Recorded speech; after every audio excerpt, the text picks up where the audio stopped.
कालरात्र्यादिशक्त्योघवृता स्निग्धौधनप्रिया महावीरेन्द्र वरदा राकिण्यम्बा स्वरूपिणी। కాళరాత్ర్యాది శక్త్యో ఘనావృత. కాళరాత్రి మొదలైన 12 మంది శక్తి దేవతల చేత పరివేష్టింపబడి ఉండునది. అనాహత పద్మానికి 12 దళాలుంటాయి.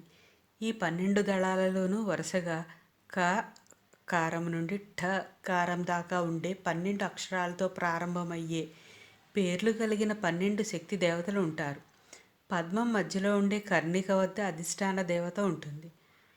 12 మంది శక్తి దేవతలు వరుసగా కాళరాత్రి, ఘాతీత, గాయత్రి, ఘంటాధారిణి, జూమిని, చంద్ర, ఛాయ, జయ, జంకారి, జ్ఞానరూప, టంకహస్త, టంకారిణి.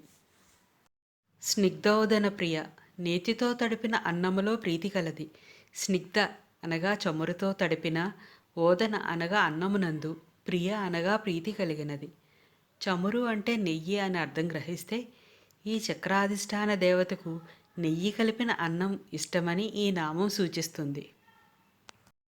మహావీరేంద్ర వరద, శ్రేష్ఠులైన ఉపాసకులకు అవసరమైనవన్నీ సమకూర్చున్నది. యోగ సాధకులను వీరులు అని, ఆ సాధన ఆపకుండా కొనసాగించే వారిని మహావీరులని అనాలి.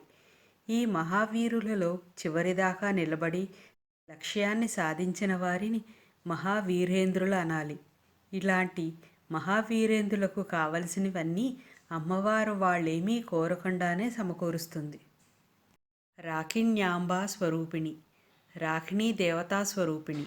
అనాహత చక్ర అధిష్టాన దేవత పేరు రాకిణి. ఈ చక్ర అధిష్టాన దేవతకు సంబంధించిన బీజ, కీలక, న్యాస మంత్రాలన్నీ రకార సంబంధంగా ఉంటాయని రాకిణీ నామములో మొదటి అక్షరం రా సూచిస్తుంది. అనాహతాబ్జ నిలయ అనే 485వ నామం నుండి రాకిణ్యాంబా స్వరూపిణి 494వ నామం వరకు రాకిణీ దేవతకు సంబంధించిన నామాలు. कालरात्र्यादिशक्त्योघवृता स्निग्धौधनप्रिया महावीरेन्द्र वरदा राकिण्यम्बा स्वरूपिणी।